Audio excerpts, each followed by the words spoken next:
আবহাওয়া দপ্তর বলছে দক্ষিণবঙ্গে দেরিতে বর্ষা আসলেও এখনো 7টা দিন কিন্তু দক্ষিণবঙ্গে ভারী বৃষ্টির সতর্কতা রয়েছে।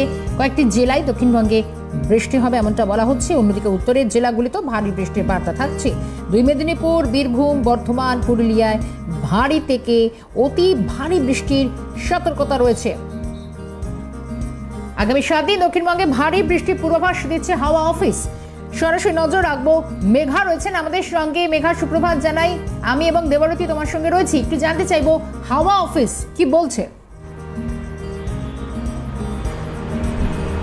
একেবারেই তোমাকে এবং দেবারতীকে সুপ্রভাত। দেখো, আলিপুর আবহাওয়া দপ্তর সূত্রে যেমনটা জানা যাচ্ছে, আজকে সর্বোচ্চ তাপমাত্রা 30 ডিগ্রির কাছাকাছি এবং সর্বনিম্ন তাপমাত্রা প্রায় 27 ডিগ্রির কাছাকাছি রয়েছে এখনো পর্যন্ত। এবং শহর কলকাতার দিকে যদি নজর রাখা যায়, সেখানে আজকে সারাদিন আকাশ মেঘলা থাকতে পারে এবং পরবর্তী ক্ষেত্রে বৃষ্টিপাতেরও একটা সম্ভাবনা রয়েছে।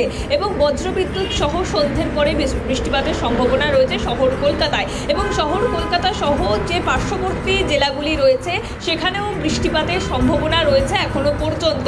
যদি উত্তরবঙ্গের দিকে নজর রাখা যায়, সেখানে দার্জিলিং, কালিম্পং সহ সেখানকার যে জেলাগুলি রয়েছে সেখানেও কিন্তু ভারী থেকে অতি ভারী বৃষ্টিপাতের সম্ভাবনা রয়েছে এখনো পর্যন্ত।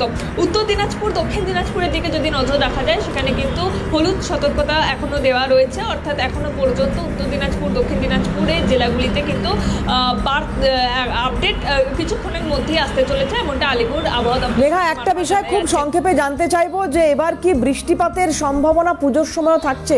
সেক্ষেত্রে কুমোরটুলিতে একটা আলাদা ব্যবস্থা রাখাই হয়, কিন্তু যদি এর মধ্যে পরিস্থিতি আরো ঘোরালো হয় তাহলে সেক্ষেত্রে কতটা সমস্যায় মৃৎশিল্পীরা পড়তে পারে? একেবারেই দেখো, যদি সেই ছবিটাই বলি পুজোর সময়, সেখানেও কিন্তু বৃষ্টিপাতের একটা সম্ভাবনা থেকে থাকে। তবে এখনো পর্যন্ত সেই বিষয়ে আলিপুর আবহাওয়া দপ্তরের তরফ থেকে কিছু জানানো হয়নি। যেটা প্রতিদিনের যে আপডেট দেওয়া হয়, সেই আপডেট অনুযায়ী আজকের যে আপডেট দেওয়া হয়েছে এখনো পর্যন্ত, সেখানে শুধুমাত্র আজকের দিন দেখা যাক পুজোর সময় কি পরিস্থিতি দাঁড়ায়। আপাতত অনেক ধন্যবাদ মেঘা, তোমাকে কথা বলছিলাম। মেঘা ছিলেন সরাসরি।